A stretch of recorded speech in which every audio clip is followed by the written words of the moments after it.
ഒരിക്കൽ കൂടെ കടന്നു വന്ന എല്ലാ പ്രിയപ്പെട്ടവർക്കും യേശു ക്രിസ്തുവിന്റെ നിസ്തുല്യ നാമത്തിലുള്ള വന്ദനം പറഞ്ഞുകൊണ്ട് 134 സങ്കീർത്തനത്തിലേക്ക് നിങ്ങളുടെ ശ്രദ്ധയെ കൊണ്ടുവരുന്നു. വേദപുസ്തകത്തിലെ ചെറിയ സങ്കീർത്തനങ്ങളിൽപ്പെട്ട ഒരു സങ്കീർത്തനമാണ് 134 സങ്കീർത്തനം. സങ്കീർത്തനം ചെറുതായതുകൊണ്ട് ഇതിൽ വ്യാപരിക്കുന്ന ആത്മസാന്നിധ്യം അത്ര ചെറുതല്ല. ദൈവത്തിന് സ്തോത്രം. നമ്മൾ എഴുന്നേറ്റ് വായിച്ചേച്ച് വാക്യപ്രതിവാക്യമായി വായിക്കാൻ ഇല്ലാത്തത് കൊണ്ട് പലരും മറന്നു കളയുന്ന അല്ലെങ്കിൽ മാറ്റിയിടുന്ന സങ്കീർത്തനമാണ് ഈ 134 സങ്കീർത്തനമൊക്കെ. ഞാൻ ഓർക്കുന്നു, വേദപുസ്തകത്തിലെ ഏറ്റവും ചെറിയ സങ്കീർത്തനമായ 117 സങ്കീർത്തനമൊക്കെ നമ്മളിവിടെ കഴിഞ്ഞ നാളുകളിൽ ചിന്തിക്കുകയും ദൈവത്തിന് മഹത്വം കൊടുക്കുകയും ഒക്കെ ചെയ്തത് ഞാൻ ഓർക്കുന്ന 2 വാക്യങ്ങളെ ഇതിലുള്ളൂ. ഇത് 134 സങ്കീർത്തനം 3 വാക്യങ്ങളെ ഉള്ളൂ. 3 വാക്യമേ ഉള്ളെങ്കിലും അതിനകത്ത് ഒരു വലിയ അനുഗ്രഹത്തെക്കുറിച്ചാണ് പറയുവാനിടയാകുന്നത്. ദൈവത്തിന് സ്തോത്രം. വാതോരാതെ അനുഗ്രഹം പറയുന്നത് ഇഷ്ടപ്പെടുന്ന ഒരാത്മീയ നിലവാരത്തിലാണ് ഇന്നത്തെ ദൈവജനവും ദൈവദാസന്മാരും എല്ലാം ചെന്നെത്തിയിരിക്കുന്നത്. ദൈവത്തിന് സ്തോത്രം. ഇത് ഒരാരോഹണ ഗീതമായി നാം കാണുന്നു. ദൈവത്തിൻ്റെ സന്നിധിയിൽ ആയിരിക്കുന്ന ദൈവഭക്തന്മാർ അല്ലെങ്കിൽ യഹോവയുടെ ആലയത്തിലേക്ക് ആരാധനയ്ക്കായി കയറി ചെല്ലുമ്പോൾ അവിടെ കാണുന്ന മഹനീയമായ അനുഭവങ്ങളെ ഓർത്തുകൊണ്ട് അവിടുത്തെ ദൈവിക വ്യാപാരങ്ങളെയും ദൈവ സാന്നിധ്യത്തെയും ഓർത്തുകൊണ്ട് അവിടെ തങ്ങൾക്ക് വേണ്ടി പ്രാർത്ഥിക്കുന്ന ദൈവഭക്തന്മാരെ കണ്ടുകൊണ്ട് അവരെ ദൈവ സന്നിധാനത്തെങ്കിൽ അനുഗ്രഹിക്കുന്ന അനുഗ്രഹങ്ങളാണ് ഈ തിരുവചന ഭാഗങ്ങളിൽ നമുക്ക് കാണുവാൻ കഴിയുന്നത്. ദൈവത്തിന് സ്തോത്രം. ഇവിടെ നാം കാണുന്നത് രാത്രിയിൽ സകല മനുഷ്യരും നിദ്രയുടെ ആഴത്തിലായിരിക്കുമ്പോഴും ആ ഇരുളിന്റെ നടുവിലും ദൈവസന്നിധിയിൽ നിൽക്കുന്ന ജനരെ കാണുകയാണ്. ദൈവത്തിന് സ്തോത്രം. തിരുവചനത്തിൽ നാം ഇങ്ങനെ വായിക്കുന്നു, ഉറങ്ങുന്നവർ രാത്രിയിൽ ഉറങ്ങുന്നു. ദൈവത്തിന് സ്തോത്രം. അപ്പോൾ രാത്രി ഉറങ്ങുവാനുള്ളതാണ്, വിശ്രമത്തിനുള്ളതാണ്. ആ വിശ്രമവേള കൂടെ മാറ്റിവെച്ചിട്ട് ദൈവാലയത്തിൽ നിൽക്കാൻ തയ്യാറാകുന്ന ഒരു കൂട്ടം ആളുകളെ അവിടെ കാണുകയാണ്. ദൈവത്തിൻ്റെ ആലയത്തിൽ രാത്രിയിൽ നിൽക്കുന്നത് പുരോഹിതന്മാരാണ്.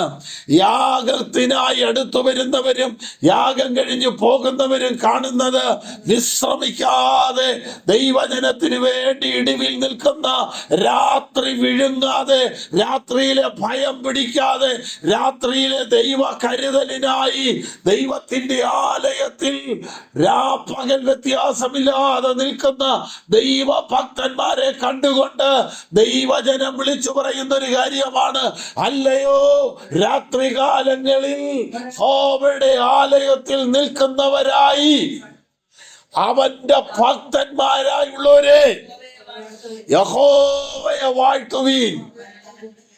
നിങ്ങൾ ദൈവത്തെ വാഴ്ത്തുവാൻ, നിങ്ങൾ ദൈവസന്നിധിയിൽ ദൈവത്തെ ആരാധിക്കുവാൻ നിങ്ങൾ നിൽക്കുമ്പോൾ നിങ്ങൾ ദൈവത്തെ വാഴ്ത്തുന്നു. അതുകൊണ്ട് ആകാശവും ഭൂമിയും ഉണ്ടാക്കിയ യഹോവ സിയോനിൽ നിന്ന് നിന്നെ അനുഗ്രഹിക്കുമാറാകട്ടെ. വേദവചന പ്രകാരം, ആത്മീയ വീക്ഷണ പ്രകാരം ലോകം അന്ധകാരത്തിലാണ്, ലോകം ഇരുളിലാ. പാപത്തിന്റെയും ജഡത്തിന്റെയും ഭോഗേച്ഛകളുടെയും ഇരുളിൽ ലോകം കിടക്കുമ്പോൾ അതിനകത്ത് ദൈവം നൽകിയ വെളിച്ചത്തിൽ നിന്നുകൊണ്ട് അവരുടെ ആലയത്തിൽ ഇന്നു പകൽ നിൽക്കുന്ന ദൈവ പൈതങ്ങളെ നോക്കിയിട്ട് ദൈവത്തിന്റെ ദൂതന്മാർ വിളിച്ചു പറയുവാൻ ഇടയാകട്ടെ, അല്ലയോ ഈ രാത്രികാലങ്ങളിൽ സകല ലോകവും ദുഷ്ടന്റെ അധീനതയിൽ കിടക്കുന്ന ഈ അന്ധകാര തന്തുരമായ ലോകത്തിൽ യഹോവയുടെ ആലയത്തിൽ നിൽക്കുന്ന അവന്റെ ഭക്തന്മാരായുള്ളവരെ നിങ്ങൾ യഹോവയെ വാഴ്ത്തുവീൻ. ഇങ്ങനെ പറഞ്ഞിട്ട് അടുത്ത ഭാഗത്തോട്ട് വരുമ്പോൾ നിങ്ങൾ എന്ന പദം അവിടെ നിർത്തിയിട്ട് ആകാശവും ഭൂമിയും ഉണ്ടാക്കിയ യഹോവ സിയോനിൽ നിന്ന് നിന്നെ കണ്ടോ. ആരാധന വ്യക്തിപരമാ, അതുകൊണ്ട് ആരാധനയിലൂടെ പ്രാപിക്കുന്ന അനുഗ്രഹങ്ങളും വ്യക്തിപരമാണ്, കുടുംബമായിട്ടല്ല. കുടുംബമായി ഞാനും എൻ്റെ കുടുംബം യഹോവയെ സേവിക്കും എന്ന് യോശുവ പറയുന്നുണ്ടെങ്കിലും അതിലൂടെ വരുന്ന ഈ ആരാധനയും അതിലൂടെ ദൈവത്തിന് കൊടുക്കുന്ന അർപ്പണങ്ങളും വ്യക്തിപരമാണ്. അതുകൊണ്ടാണ് ആകാശവും ഭൂമിയും ഉണ്ടാക്കിയ യഹോവ സിയോനിൽ നിന്ന് നിന്നെ അനുഗ്രഹിക്കുമാറാകട്ടെ. ഈ സങ്കീർത്തനം ചെറുതാണെങ്കിലും പെന്തിക്കോസുകാരനെ സംബന്ധിച്ച്, വിശ്വാസിയെ സംബന്ധിച്ച് ആയുസ്സിൽ ഒരിക്കലെങ്കിലും ഇത് കേട്ടിട്ടുണ്ട് എന്നായിരിക്കും. കല്യാണത്തിന് ചെറുക്കനെയും പെണ്ണിനെയും വിളിച്ചാ ഇത് പറയുന്നു. പക്ഷെ അവരന്നേരം ഒന്നും ഇത് കേൾക്കുന്ന ഒരു മാനസികാവസ്ഥയിലൊന്നും ആയിരിക്കുകയല്ല. കാരണം അതുപോലെ പകലത്തെ പന്തലിടാൻ പോയതിൻ്റെയും മൈക്ക് സെറ്റ് കൊണ്ടുവന്നതിൻ്റെയും ഇലിമിനേഷൻ വലിച്ചു കെട്ടിയതിൻ്റെയൊക്കെ ക്ഷീണത്തിൽ ഇവൻ പാതി മയക്കത്തിൽ ഇരിക്കുന്ന സമയമാണെങ്കിലും ദൈവദാസന്മാര് 128 സങ്കീർത്തനമെല്ലാം വായിച്ചു കഴിയുമ്പോൾ ആ സമയത്ത് താഴെ നിൽക്കുന്ന കൊയറ് പാടുന്ന ഭാഗമാണിത്. ആകാശം ഭൂമി ഇവ നിർമ്മിച്ച ദേവദേവൻ സിയോനിൽ നിന്നിവരെ വാഴ്ത്തട്ടെ. ദൈവത്തിന് സ്തോത്രം. അപ്പോൾ ഒരു പുതിയ ജീവിതം തുടങ്ങുക. ഈ നശ്വരമായ ലോകത്തിൽ അനേക കുടുംബ ബന്ധങ്ങൾ വിള്ളൽ വന്ന് തകരുമ്പോൾ സ്വർഗത്തിലെ ദൈവം ഒരു പുതിയ കുടുംബം കൂട്ടിച്ചേർക്കുമ്പോൾ അവിടെ മുഴങ്ങിക്കേൾക്കുന്ന ആദ്യ ദൈവശബ്ദമാണ് ആകാശവും ഭൂമിയും ഉണ്ടാക്കിയ യഹോവ സിയോനിൽ നിന്ന് നിന്നെ അനുഗ്രഹിക്കട്ടെ. സിയോൻ എന്ന വിഷയത്തെക്കുറിച്ചാണ് നിങ്ങളുമായിട്ട് ഞാൻ സംസാരിപ്പാൻ ആഗ്രഹിക്കുന്നത്. ആകാശവും ഭൂമിയും ഉണ്ടാക്കിയ യഹോവ സിയോനിൽ നിന്ന് നിന്നെ അല്ലെ നിങ്ങളെ അനുഗ്രഹിക്കട്ടെ എന്ന് പറയുമ്പോൾ എന്താണ് ഈ സിയോൻ? ദൈവത്തിന് സ്തോത്രം. IPC സിയോൻ എന്നൊക്കെ നിങ്ങൾ കേട്ടിട്ടുണ്ട്. സിയോൻ ഗ്രൗണ്ട് എന്ന് കേട്ടിട്ടുണ്ട്. അങ്ങനെ ഈ സിയോൻ എന്നുള്ള പേര് നമ്മൾ വേദപുസ്തകത്തിൽ പലപ്പോഴും കേട്ടിട്ടുണ്ട്. അപ്പോൾ ഈ സിയോൻ എന്നതാണെന്ന് നമുക്കൊന്ന് നോക്കാം. അതവിടെ നിൽക്കുമ്പോൾ തന്നെ ഈ സിയോനിൽ എന്തൊക്കെ ഉണ്ടെന്ന് നമുക്കൊന്ന് നോക്കേണ്ടതുണ്ട്. ദൈവത്തിന് സ്തോത്രം. അപ്പോൾ ആദ്യം സിയോൻ എന്ന ഭാഗത്തേക്ക് വരാം. ദൈവത്തിന്റെ ദാസനായ ദാവീദ് സിയോൻ കോട്ട പിടിച്ചടക്കി എന്ന് ശമൂവേലിന്റെ പുസ്തകം 2 ശമൂവേൽ 5 നാം വായിക്കുന്നുണ്ട്. യെരുശലേമിലെ കിദ്രോൻ താഴ്വരയ്ക്കും തൈറോപ്പോയി എന്ന് പറയുന്ന താഴ്വരയ്ക്കും ഇടയിലുള്ള ഒരു ചെറിയ പർവ്വതത്തിന്റെ തെക്കേ അറ്റമാണ് സിയോൻ. കിദ്രോൻ താഴ്വര, കിദ്രോൻ തോട് എന്നൊക്കെ വേദപുസ്തകത്തിൽ നമ്മൾ കേട്ടിട്ടുണ്ട്. അതിനടുത്തുള്ള ഒരു സ്ഥലമാണ്, അതിന്റെ തെക്കേ അറ്റത്തുള്ള ഒരു കൊച്ചു സ്ഥലമാണ് സിയോൻ. ഇതൊരു യെബൂസ്യ നഗരമായിരുന്നു. ദാവീദ് ഈ സിയോൻ കോട്ടയെ ആക്രമിച്ച് പിടിക്കാൻ വരുമ്പോൾ ദാവീദിനോട് അവിടെയുള്ള ആളുകൾ പറയുന്നുണ്ട്, നീ ഇങ്ങോട്ടൊന്നും കയറുകയില്ല, നിന്നെ തടയാൻ കുരുടനും മുടന്തനും മതി എന്ന് പറഞ്ഞാൽ ചൊവ്വേ നേരെയുള്ള ഒരുത്തന്റെ മുമ്പിൽ നിൽക്കാനുള്ള ശേഷി ദാവീദ് നിനക്കില്ല. അതുകൊണ്ട് സിയോൻ കോട്ട നീ പിടിക്കുകയില്ലെന്ന് പറഞ്ഞു. പക്ഷെ ദാവീദ് സിയോൻ കോട്ട പിടിച്ചടക്കി. അതാണ് പിന്നീട് ദാവീദിന്റെ നഗരം എന്ന് അറിയപ്പെടുന്നത്. ദാവീദിന്റെ ജീവിതത്തിൽ ഒരു പിഴവ് വന്നപ്പോൾ അതിനടുത്തുള്ള അരവ്നയുടെ കളം വാങ്ങി അവിടെ താനൊരു യാഗപീഠം പണിത് ആ യാഗപീഠത്തിൽ ദൈവത്തിന്റെ പ്രസാദം ഇറങ്ങി വന്നു. ന്യായവിധി മാറി. അതിന് ചില നൂറ്റാണ്ടുകൾക്ക് പുറകിൽ ദൈവത്തിന്റെ ദാസനായ ഇസഹാക്കിന് യാഗം കഴിക്കുവാൻ പൂർവപിതാവായ അബ്രഹാം വന്ന് യാഗപീഠം പണിത സ്ഥലവും ഈ സ്ഥലം തന്നെയാണ്. പിൽക്കാലത്ത് ശലോമോന്റെ കാലത്ത് യഹോവയുടെ ആലയം പണിത സ്ഥലവും ഈ സ്ഥലമാണ്. പിൽക്കാലത്ത് യെരൂശലേം നഗരം വികസിച്ചപ്പോൾ ഈ യബൂസ്യ നഗരമായ സിയോൻ ഉൾപ്പെടെ യെരൂശലേമിനെ പണിതുയർത്തി വന്നപ്പോൾ യെരൂശലേമിന് മുഴുവൻ സിയോൻ എന്ന പേര് വരുവാനിടയായി. ദൈവത്തിന് സ്തോത്രം. യെരൂശലേമിനെ ഇപ്പോൾ അറിയപ്പെടുന്നത്, വേദപുസ്തക വീക്ഷണത്തിൽ അറിയപ്പെടുന്നത് സിയോൻ എന്നാണ്. യെരൂശലേം വിശുദ്ധന്മാരും ദൈവജനവും ദൈവവും ആരാധനയും ആലയവും യാഗവും ദൈവ സാന്നിധ്യവും ഒക്കെ ഉള്ള സ്ഥലമായതുകൊണ്ട് സ്വർഗത്തിന് സ്വർഗ യെരൂശലേം എന്ന് പറയുന്നു. സിയോനെ സ്വർഗ സിയോൻ എന്ന് പറയുന്നത് അതുകൊണ്ടാണ്. കർത്താവിന്റെ സാന്നിധ്യം വെളിപ്പെടുന്ന ആലയം അവിടെ ഉള്ളതുപോലെ സ്വർഗത്തിലുമുണ്ട്. വിശുദ്ധന്മാർക്ക് വേണ്ടി ഇറങ്ങി വരുന്ന യെരൂശലേമിനെ നമ്മൾ കാണുന്നുണ്ട്.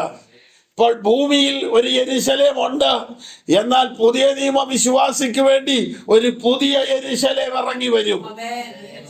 അത് സ്വർഗ സിയോനാണ്. ദൈവത്തിന് സ്തോത്രം. അപ്പോൾ അങ്ങനെ സ്വർഗ സിയോന്റെ അനുഭവത്തിലേക്കാണ് ദൈവജനം വരുന്നത്. എബ്രായ ലേഖനം 12-ാം അധ്യായത്തിൽ അതിന്റെ 21-ാം അധ്യായത്തിൽ 21-ാം വാക്യത്തിൽ പഴയ നിയമ വിശുദ്ധന്മാർ സ്ഥൂലമായതും തീ കത്തുന്നതും വാക്കുകളുടെ ശബ്ദം, ഗംഭീരധ്വനി, ഇടിനാദം, മേഘതമസ് ഇങ്ങനെയുള്ളതായ സ്ഥലത്തിലേക്ക് വരുമ്പോൾ പുതിയ നിയമ ഇസ്രായേലായ ദൈവ പൈതലെ, നീ വന്നത് അങ്ങോട്ടല്ലല്ലോ, പിന്നെയോ സിദ്ധന്മാരായ പൂർവ്വപിതാക്കന്മാർക്കും ഹാബേലിന്റെ രക്തത്തെക്കാൾ ഗുണകരമായി സംസാരിക്കുന്ന പുണ്യാഗ രക്തത്തിനും ഇങ്ങനെ പറഞ്ഞു വരുമ്പോൾ സിയോൻ പർവ്വതത്തിന് എന്ന് അവിടെ എടുത്തു പറയുന്നു.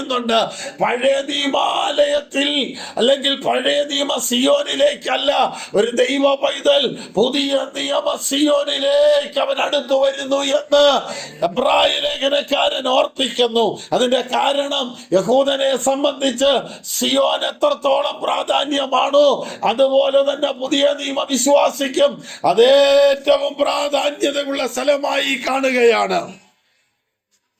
സിയോൻ യെരൂശലേമിനും സ്വർഗത്തിനും ദൈവജനത്തിനുമൊക്കെ നിഴലായി നിൽക്കുന്നെങ്കിൽ സിയോനിൽ ചില ദൈവപ്രവർത്തികളുണ്ട്. ഈ വായിച്ച സങ്കീർത്തനത്തിൽ 134-ാം സങ്കീർത്തനത്തിന്റെ 3-ാം വാക്യപ്രകാരം നാം ആദ്യം കാണുന്നത് സിയോനിൽ നിന്ന് ഒരനുഗ്രഹം വരുന്നെന്നാണ്. ദൈവത്തിന് സ്തോത്രം. ആകാശവും ഭൂമിയും ഉണ്ടാക്കിയ യഹോവ സിയോനിൽ നിന്ന് നിന്നെ അനുഗ്രഹിക്കട്ടെ.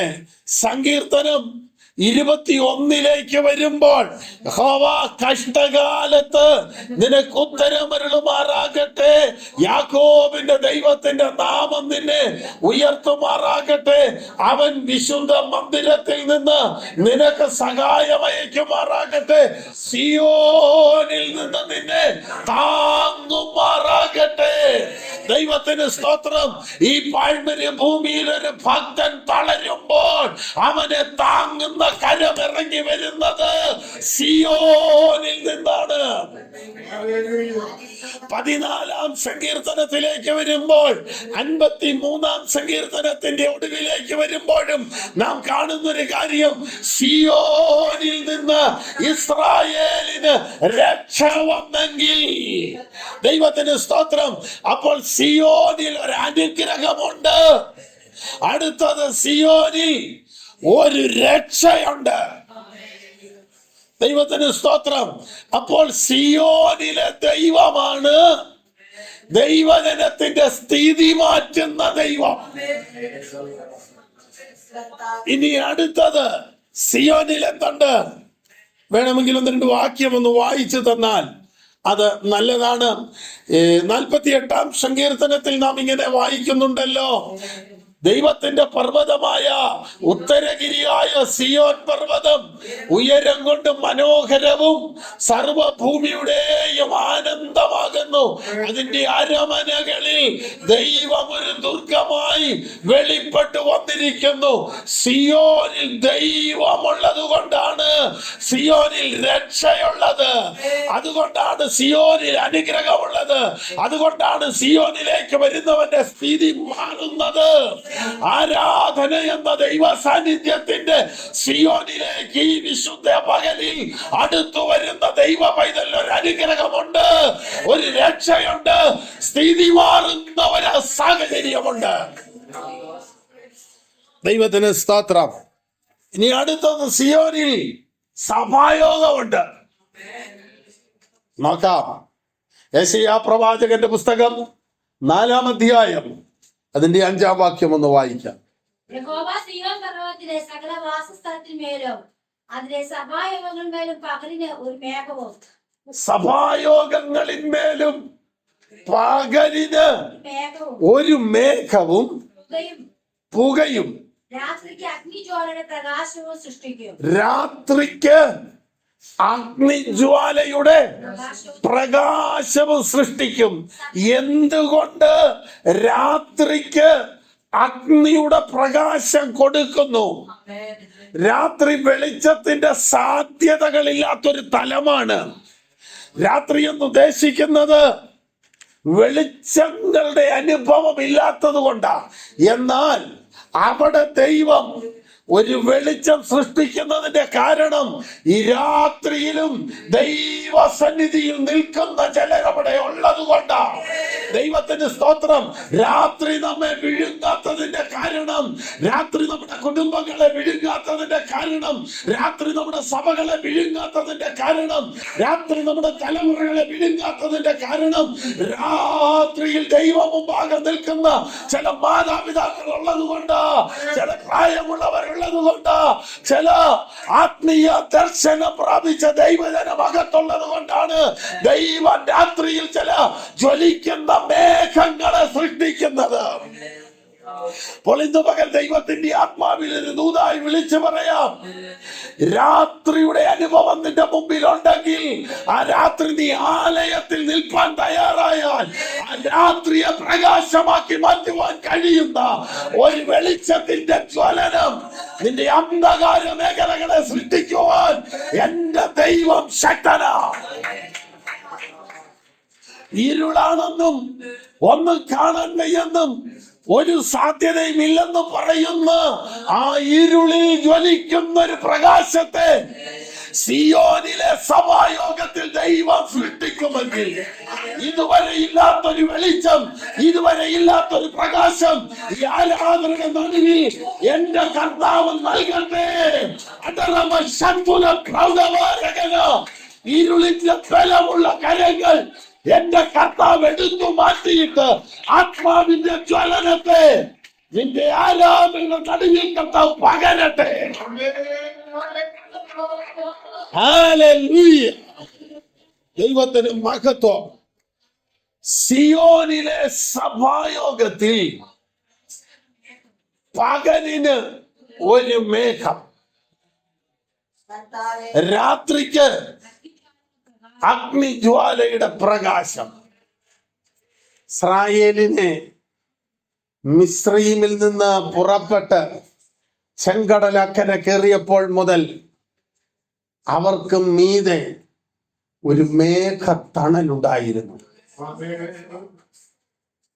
അതെപ്പോഴാ മാറിയെന്നറിയാവോ?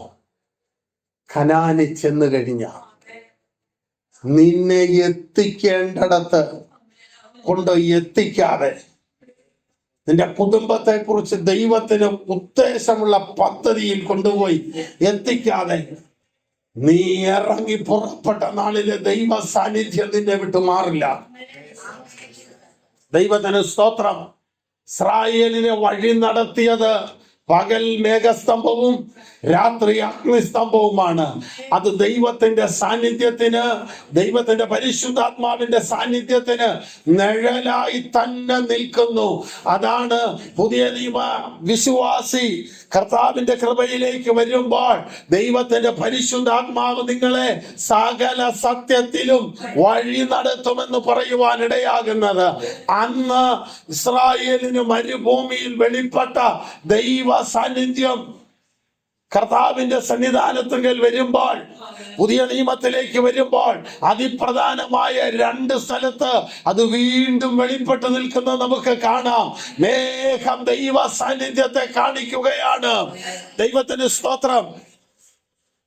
കർത്താവിന്റെ സന്നിധാനത്തിൽ യേശു സ്നാനപ്പെടുവാൻ വരുമ്പോൾ ആകാശത്തിൽ നിന്ന്, മേഘത്തിൽ നിന്നൊരു ശബ്ദമുണ്ടായി, ഇവൻ എന്റെ പ്രിയപുത്രൻ, ഇവനിൽ ഞാൻ പ്രസാദിച്ചിരിക്കുന്നു. ഓരോ ദൈവ പൈതലും കർത്താവിന്റെ നാമത്തിൽ സ്നാനമേൽക്കുമ്പോൾ സ്വർഗത്തിൽ നിന്നൊരു അംഗീകാരത്തിന്റെ ശബ്ദം വരികയാണ്. നാളിതുവരെ നിനക്ക് ഒരു അനാഥത്വമായിരുന്നെങ്കിൽ, നിന്റെ ഉടമസ്ഥാവകാശം ഏറ്റെടുക്കാൻ ആളില്ലായിരുന്നെങ്കിൽ, ഇവൻ എന്റെ മകൾ, ഇവൻ എന്റെ മകൻ എന്ന സ്വർഗീയ പ്രഖ്യാപന മേഘത്തിൽ നിന്നുണ്ടാകും. ദൈവത്തിന് സ്തോത്രം. പിന്നെ നാം കാണുന്നു, യേശു മറുരൂപമലയിൽ ഇരിക്കുമ്പോൾ 2 പുരുഷന്മാർ അവനോട് സംസാരിച്ചു. ദൈവവചനത്തിന്റെ ആഴങ്ങൾ അവരെ കേട്ടുകൊണ്ടിരുന്നു. അവിടെ മോശയും ഏലിയാവും സംസാരിക്കുന്നത് കണ്ടു. പിന്നത്തേതിലൊരു മേഘം വന്നവരെ മറച്ചു. ഇതെല്ലാം കഴിയുമ്പോൾ നാം ഇങ്ങനെ കാണുന്നുണ്ടല്ലോ. ഇങ്ങോട്ട് പോലെ ഒടുവിൽ യേശു ക്രിസ്തു ഒലിവ് മലയിൽ തന്റെ ജനത്തെ വിട്ടുപിരിഞ്ഞ് സ്വർഗാരോഹണം ചെയ്യുവാൻ നിൽക്കുന്ന വേളയിൽ, ഗലീല പുരുഷന്മാരെ, നിങ്ങൾ ആകാശത്തിലേക്ക് നോക്കി നിൽക്കുന്നത് എന്ത്? നിങ്ങളെ വിട്ട് സ്വർഗാരോഹണം ചെയ്ത് പോയവനായി നിങ്ങൾ കാണുന്ന ഈ യേശുവിനെ, അവനെ നിങ്ങൾ വീണ്ടും കാണുമെന്ന് മേഘത്തിൽ നിന്നൊരു ശബ്ദമുണ്ടായി. അവർ നോക്കി നിൽക്കുമ്പോൾ ഒരു മേഘം വന്ന് കർത്താവിനെ കാഴ്ചയ്ക്ക് അവരുടെ മുമ്പിൽ മറച്ചു എന്ന് കാണുന്നു. അപ്പോൾ ഈ മേഘപാളിയിൽ വന്ന് ദൈവ പൈതലിന്റെ മാനുഷിക കണ്ണുകൊണ്ടുള്ള നോട്ടം അവസാനിക്കുമ്പോൾ ആ മേഘപാളിക്ക് അപ്പുറത്ത് എന്റെ കർത്താവിന്റെ പ്രസൻസ് ഉണ്ടെന്ന്, നിന്റെ സഭായോഗത്തിൽ, സിയോനിലെ സഭായോഗത്തിൽ എന്റെ കർത്താവിന്റെ മേഘത്തിന്റെ സാന്നിധ്യം കാണിക്കുന്നത് ദൈവത്തിന്റെ വിശ്വസ്തതയെ കാണിക്കുകയാ. നീ മാറിപ്പോയിട്ടും, നീ അകന്നു പോയിട്ടും, നീ മത്സരിച്ചിട്ടും എന്റെ സാന്നിധ്യത്തിന്റെ മേഘം നിന്നെ വിട്ടു മാറിയില്ലെന്നുള്ള ദൈവത്തിന്റെ വിശ്വസ്തത സിയോനിലെ സഭായോഗത്തിൽ കാണുന്നെങ്കിൽ, ആത്മാവിന്റെ കണ്ണുകൊണ്ട് ആരാധിക്കുന്ന ദൈവ പൈതലിന് ഇന്നും ഈ സാന്നിധ്യം കാണാൻ കഴിയുന്നുണ്ടെങ്കിൽ, നിന്റെ ആരാധന കൈക്കൊള്ളുന്ന, നിന്റെ പ്രാർത്ഥന കൈക്കൊള്ളുന്ന, നിന്റെ സ്തുതി സ്തോത്രയാഗങ്ങൾ ഏറ്റെടുക്കുന്ന ഒരു ദൈവ സാന്നിധ്യമാണ് ഈ മേഘത്തിലൂടെ നീ കാണുന്നത്.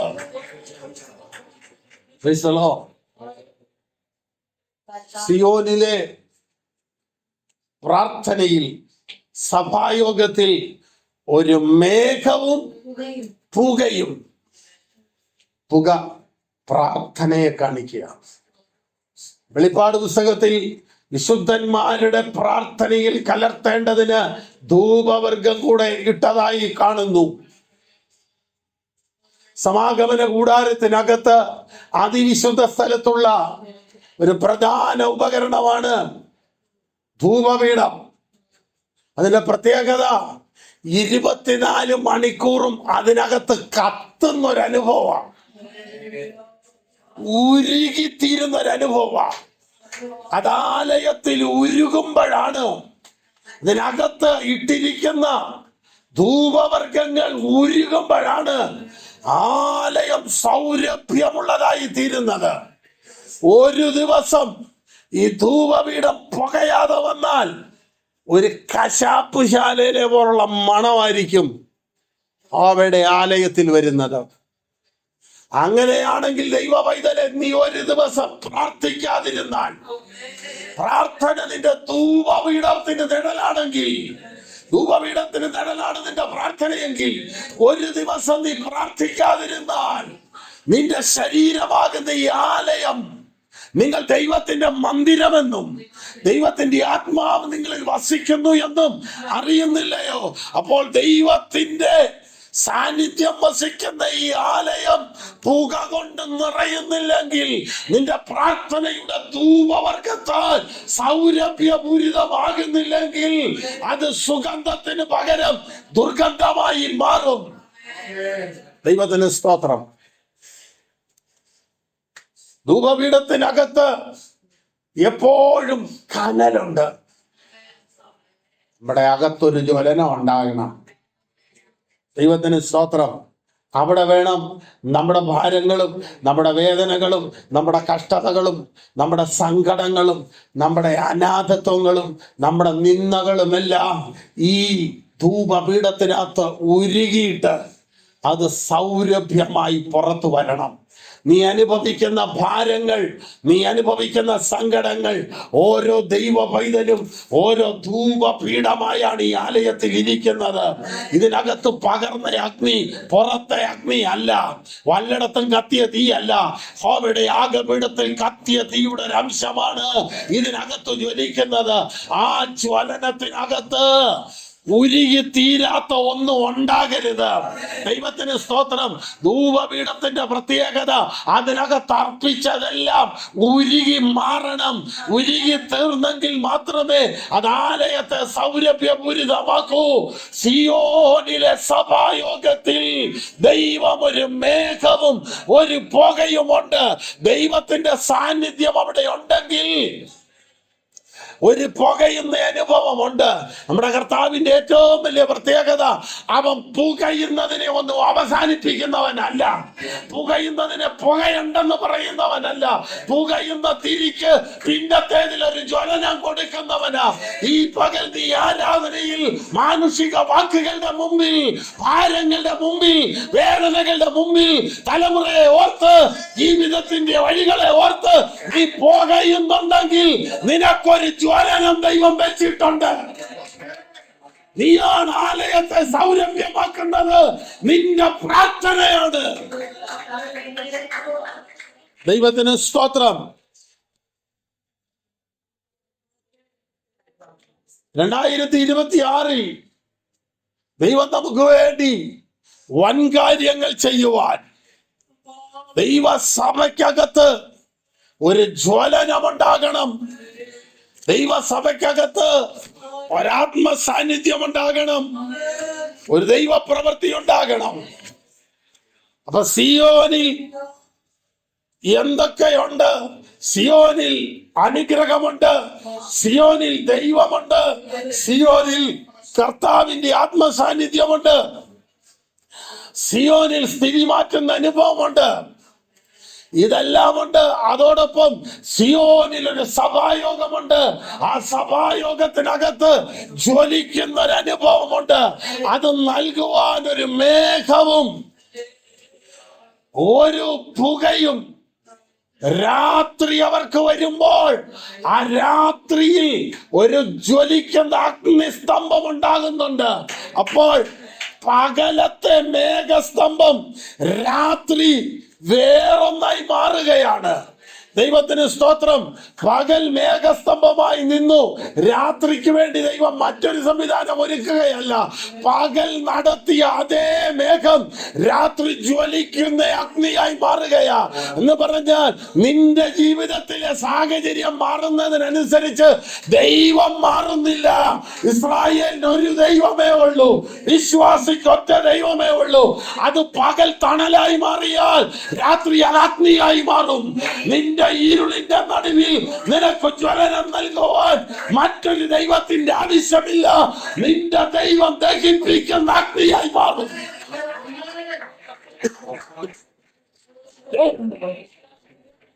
Praise the Lord. ഇങ്ങനെ വരണമെങ്കിൽ സിയോൻ എന്തു ചെയ്യണം? സിയോൻ ഒരു വ്യത്യാസം വരണം.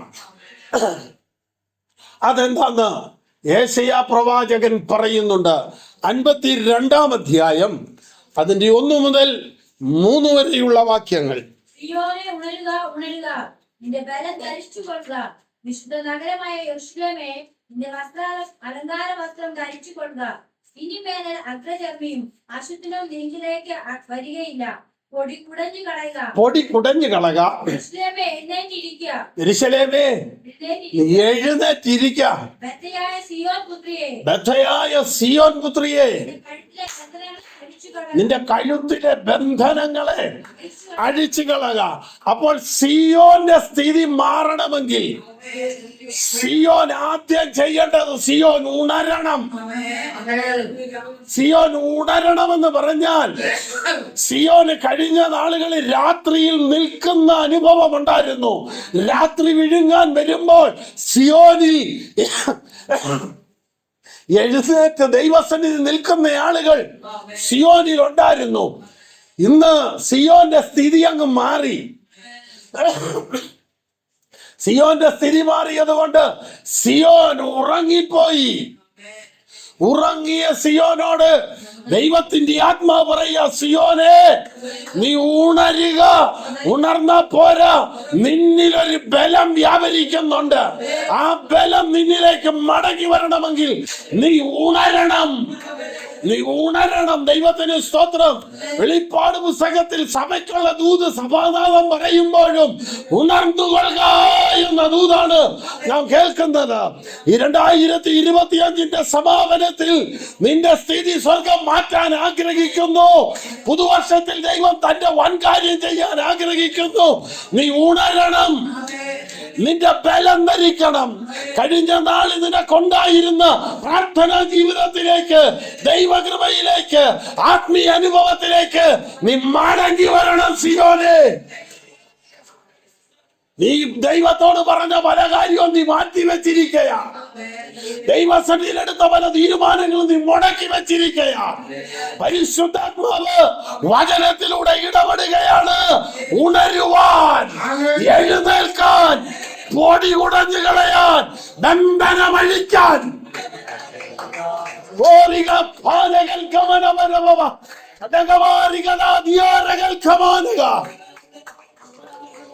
ദൈവത്തിന് സ്തോത്രം. സിയോൻ എഴുന്നേൽക്കണം. എഫേസ്യ ലേഖനം 5-ാം അധ്യായം 14-ാം വാക്യത്തിൽ ഉറങ്ങുന്നവനെ ഉണർന്നു മരിച്ചവരുടെ ഇടയിൽ നിന്ന പോലെ എഴുന്നേൽക്കാം. യെശയ്യാപ്രവചനം 61 എഴുന്നേറ്റ് പ്രകാശിക്കാം. ദൈവത്തിന് സ്തോത്രം. യഹോവയുടെ ആലയത്തിൽ ഇരിക്കുകയല്ല, കിടക്കുകയല്ല, യഹോവയുടെ ആലയത്തിൽ നിൽക്കുന്നവരായി. ദൈവത്തിന് സ്തോത്രം. എബ്രായ ലേഖന പ്രകാരം പുരോഹിതൻ ആലയത്തിൽ വഴിപാട് യാഗവും കഴിച്ചുകൊണ്ട് നിൽക്കുന്നു എന്നാണ്. അപ്പോൾ ദൈവത്തിന്റെ ജനത്തിന് വേണ്ടി മാധ്യസ്ഥമണയ്ക്കുന്ന, ദൈവസഭയ്ക്ക് വേണ്ടി മാധ്യസ്ഥമണയ്ക്കുന്ന, വിഷയങ്ങൾക്ക് വേണ്ടി മാധ്യസ്ഥമണയ്ക്കുന്ന ദൈവസന്നിധിയിൽ നിൽക്കുന്ന ഒരു അനുഭവം സിയോൻ ഉണ്ടായിരുന്നു. ഇപ്പോൾ ആ സിയോൻ എന്തായി? സിയോൻ കിടന്നുപോയി, വീണുപോയി, ഉറങ്ങിപ്പോയി. അതുകൊണ്ടാണ് പറയുന്നത്, സിയോനെ എഴുന്നേൽക്ക. യെരൂശലേമേ, നീ എഴുന്നേറ്റിരിക്ക.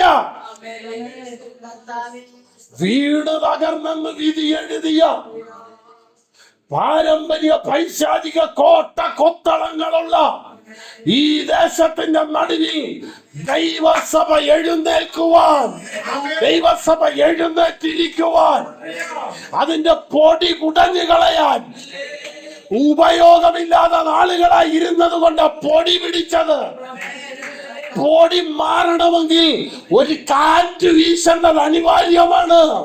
പരിശുദ്ധാത്മാവിന്റെ കാറ്റ് വീശട്ടെ. ദൈവസഭ എഴുന്നേൽക്കട്ടെ. ദൈവത്തിന് സ്തോത്രം. ബന്ധനങ്ങളെ അഴിക്കണം. ആരഴിക്കും? സിയോന്റെ ബന്ധനം അഴിക്കേണ്ടത് സിയോനാ. യെശയ്യാ പറഞ്ഞ 58-ാം അധ്യായത്തിലോട്ട് വരുമ്പോഴും കർത്താവിന്റെ വചനം പറയുന്നത് ഇങ്ങനെയാണ്: അന്യായ ബന്ധനങ്ങളെ അഴിക്ക. ആര്? നീ തന്നെ അഴിക്കണം. നീ ബന്ധിക്കപ്പെട്ടു പോയെങ്കിൽ, നിന്റെ പ്രാർത്ഥനയെ പിടിച്ചു കെട്ടിപ്പോയെങ്കിൽ, ഭൗതിക നന്മകളുടെ ബന്ധപ്പാടിനിടയ്ക്ക് ആത്മീയ ജീവിത കൈമോശം വന്നു പോയെങ്കിൽ, നഷ്ടപ്പെട്ടു പോയത് ഈ 2025 തിരികെ എടുത്തോണ്ട് 2026 നീ കേറാവുള്ളൂ. അതവിടെ ഉപേക്ഷിച്ചു പോകരുത്. എവിടെ നഷ്ടപ്പെട്ടു, എവിടെ മങ്ങൽ വന്നു, എവിടെ കൈമോശം വന്നു, അത് പ്രാപിച്ചെടുക്കണം. അതിന് നിന്നെ പിടിച്ചു കെട്ടിയ കയറുകളുടെ മേൽ വചനത്തിന്റെ തീരി ആവരിക്കണം. അവയുടെ മേൽ ആത്മീയ ജ്വലനമുണ്ടാകണം. തീ എവിടുന്ന് കത്തും? ഈ തീ കത്തിച്ചു തരാൻ വേറെ ആരുമില്ല നിനക്ക്. ഈ തീ നിന്നിൽ നിന്നും വേണം കത്താൻ. ശിംശോനെ ഫെലിസ്ത്യർ ബന്ധിച്ചു. ശത്രു ആർക്കുന്ന ശബ്ദം കേട്ടപ്പോൾ അവനെ ബന്ധിച്ച കയറുകൾ തീ തൊട്ട ചണനൂല് പോലെയായി. ഈ തീ ഉയരത്തിൽ നിന്ന് ബന്ധനങ്ങളുടെ മേൽ പകർന്നതല്ല, ഭൂമിയിൽ നിന്ന് കയറി വന്നവന്റെ കയറുകളെ പകർന്നതല്ല. പിന്നെയോ അവന്റെ ഉള്ളിൽ നിന്ന് ഒരാഗ്നി പുറത്തേക്ക് ഇറങ്ങി വന്ന് അവന്റെ കയറുകളെ ബാധിച്ചു. ഞാൻ ഉരിയാടാതെ ഊമനായിരുന്നു, നന്മയെ ഗണ്യമാക്കാതെ മൗനമായിരുന്നു. എന്റെ സങ്കടം പൊങ്ങി വന്നു, എന്റെ ധ്യാനത്തിങ്കൽ തീ കത്തി. ദൈവത്തിന് സ്തോത്രം. ഈ പകൽ ദൈവത്തെ കുറിച്ച് ധ്യാനിക്കുമ്പോൾ, ദൈവത്തിന് വേണ്ടി ജാഗരിക്കുവാൻ, ദൈവസന്നിധിയിൽ വിടുതലിന് വേണ്ടി ഇരിക്കാൻ നീ തയ്യാറാകുമ്പോൾ അകത്തുന്നൊരു പ്രവാഹം ഉണ്ടാകണം. അകത്തുന്നൊരു ആത്മീയ ജ്വലനം ഉണ്ടായിട്ട് നിന്റെ ബന്ധനങ്ങളുടെ മേൽ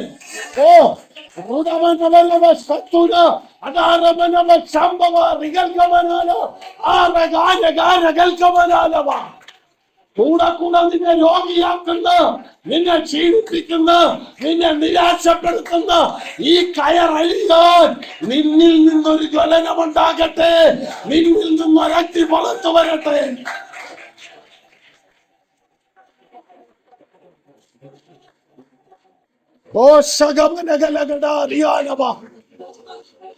യേശുവിന്റെ രക്തം ജയം. ദൈവവൈതലേ, ഈ 2025 നിന്നെ ഭാരപ്പെടുത്തിയ, നിന്നെ വേദനിപ്പിച്ച, നിന്റെ പ്രാർത്ഥനാ ജീവിതത്തിനും നീ എടുത്ത തീരുമാനങ്ങൾക്കും മാറ്റമുണ്ടാക്കിയ, നിന്നെ പിടിച്ചു കെട്ടിയ വിഷയങ്ങളെ ഈ 2026 നീ ഇവയുമായി പ്രവേശിക്കരുത്. നിന്നെ നിരാശപ്പെടുത്തിയ, നിന്നെ ഒറ്റപ്പെടുത്തിയ, നിനക്ക് നിന്ന പറഞ്ഞ നിന്റെ വാക്കുകൾ കൊണ്ട്, ചില വാക്കുകൾ കൊണ്ട് നിന്റെ ഹൃദയം മുറിഞ്ഞ വേദനയുമായി, ആ വേദനയോടെ, ആ ഭാരത്തോടെ ഇനി ഞാനില്ല, ഇനി എന്നെ കൊണ്ട് ഒക്കത്തില്ല, ഞാൻ കോലടിച്ചിട്ടു. ഈ തീരുമാനങ്ങളോടെ നീ 26 പ്രവേശിക്കരുത്. ദൈവത്തിന് സ്തോത്രം. തീരുമാനങ്ങൾക്ക് മാറ്റങ്ങൾ ഉണ്ടാകട്ടെ, അവസ്ഥകൾക്ക് മാറ്റമുണ്ടാകട്ടെ. ഒരുക്കപ്പെട്ട തിരുമേശയുടെ മുമ്പിൽ, ഒരുക്കപ്പെട്ട തിരുമേശയുടെ മുമ്പിൽ ചില ഭാരങ്ങൾ വിട്ടുകളയുവാൻ ഇടയാകട്ടെ, ചില വേദനകൾ വിട്ടുമാറുവാൻ ഇടയാകട്ടെ, തീരുമാനങ്ങൾക്ക് മാറ്റം വരുവാൻ ഇടയാകട്ടെ. ഭാരപ്പെടുത്തിയ വാക്കുകൾ, ഹൃദയത്തെ ആഴമായി മുറിച്ച, ചില വേദനിപ്പിച്ച വാക്കുകൾ ഇന്ന് പകൽ വിട്ട് കളഞ്ഞുകൊണ്ട്, ഉപേക്ഷിച്ച് കളഞ്ഞുകൊണ്ട്, മനഃപൂർവമായി മറന്നു കളഞ്ഞുകൊണ്ട് സിയോനിലെ സഭായോഗത്തിൽ ദൈവ സാന്നിധ്യത്തിന്റെ മുമ്പിൽ, ഒരുക്കപ്പെട്ട തിരുമേശയുടെ മുമ്പിൽ ചിലതൊക്കെ മറക്കുവാൻ ഒരു നല്ല തീരുമാനം ഇന്ന് പകലെടുക്കാം. കർത്താവ് വരുവാൻ താമസിച്ചാൽ ഈ തിരുമേശ ഈ വർഷത്തെ ഒടുവിലത്തെ തിരുമേശയാണ്. ഈ തിരുമേശയിലേക്ക് ഭാരത്തോടെ അടുക്കരുത്, വേദനയോടെ അടുക്കരുത്, നിരാശയോടെ അടുക്കരുത്. മുറിവേറ്റ ഹൃദയത്തോടെ നീ അടുത്തു വരരുത്. സിയോനെ, നിന്റെ പൊടി കുടഞ്ഞു കളക. ബദ്ധയായ സിയോൻ പുത്രി, നീ എഴുന്നേറ്റിരിക്ക. നിന്നിലേക്കൊരു ബലം പകരാൻ പോവുകയാണ്. നിന്റെ കയറുകളെ നീ അഴിക്കണം. കഴിഞ്ഞ നാളുകളിൽ നിന്നെ പിടിച്ചു കെട്ടിയ കയറുകളെ പറിച്ചെറിഞ്ഞ ഒരാത്മീയ പരിചയം നിനക്കുണ്ടല്ലോ. നിന്നെ തളർത്തിക്കളഞ്ഞത് എവിടെയോ? നിന്നെ നിരാശപ്പെടുത്തിയത് എവിടെയോ? നീ തളർന്നു പോയത് എവിടെയോ? ഈ പകൽ ദൈവാത്മാവ് നിന്നോട് ചോദിക്കുന്നു, നിന്റെ മേൽ പകർന്ന വിടുതലിന്റെ മഹത്വം ഓർത്തുകൊണ്ട്, നിന്റെ മേൽ പകർന്ന ദൈവപ്രവൃത്തി ഓർത്തുകൊണ്ട്, നിന്റെ മേൽ പകർന്ന അഭിഷേകത്തെ ഓർത്തുകൊണ്ട് നീ ശക്തിയോടെ ബലം ധരിക്കണം. ആനക്കാരൻ കള്ളുഷാപ്പ് കാണുമ്പോൾ ആന പുറത്തുനിന്ന് ഇറങ്ങിയിട്ട് ഷാപ്പിന്റെ വാതക്കൽ ആനയെ നിർത്തിവെച്ച് തോട്ടിക്കമ്പ് ആനയുടെ കാലെ ചാരിയച്ചു പോവും. അയാൾ മണിക്കൂർ കഴിഞ്ഞ് വരുന്നെങ്കിലും ആന അനങ്ങുകയില്ല. ബാക്കി 3 കാലും ആന പറിച്ച് ചവിട്ടിയാലും ഈ തോട്ട് ചാരിയേക്കുന്ന കാല് പറിക്കുകയല്ല. ആനയ്ക്ക് ഈ തോട്ട് ഏതാണ്ട് വലുതാന്നുള്ള പേടിയാ. ദൈവപൈതലെ, നിന്റെ ശക്തി എന്നാ നീ തിരിച്ചറിയണം. നിന്നെ പിടിച്ചു കെട്ടിയേക്ക് ഇങ്ങനെയുള്ള ചില ചെറിയ തോട്ടിക്കമ്പ് പോലുള്ള ചെറിയ വിഷയമാണ് നിന്നെ പിടിച്ചു കെട്ടിയിരിക്കുന്നതെങ്കിൽ മതമിളകി ആനയെ പിന്നെ ചങ്ങലയ്ക്ക് കൊണ്ട് പോലും വീഴാനൊക്കത്തില്ല. മതമിളകുമ്പോഴേ ആനയുടെ ശക്തി തിരിച്ചറിയുന്നത്. അതുവരെ ആനപ്പുറത്തിരുന്ന പാപ്പാനെ വാരി അലക്കി അതിന്റെ മുമ്പിൽ വരുന്ന വാഹനങ്ങളെ തകർത്ത് മതിലുകളെ തകർത്ത് മുന്നേറുന്നത് പോലെ നിന്റെ ശക്തി എന്നതാണെന്ന് നീ തിരിച്ചറിയ്. പിശാച് ചില വിഷയങ്ങളുടെ വടിചാരി നിന്നെ പിടിച്ചു നിർത്തിയിരിക്കുകയാണ്. ദൈവത്തിന് സ്തോത്രം. ചില രോഗങ്ങളുടെ, ചില വാക്കുകളുടെ, ചില ഭാരങ്ങളുടെ വടിചാരി ശത്രു നിന്നെ പിടിച്ചു കെട്ടിയിരിക്കുകയാ. ഒരഭിഷേകം നിന്റെ മേൽ വരട്ടെ. സിയോനെ, നിന്റെ ബന്ധനങ്ങളെ നീ അഴിച്ചു കളക.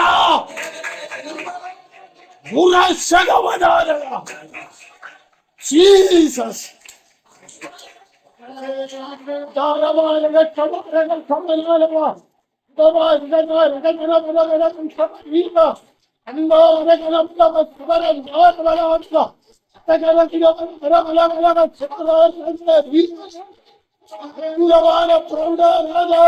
യേശുവിന്റെ അധികാരമുള്ള നാമത്തിൽ ചില മുറിവ് കണ്ടമേ ആത്മാവിന്റെ സാന്നിധ്യം ഇറങ്ങട്ടെ.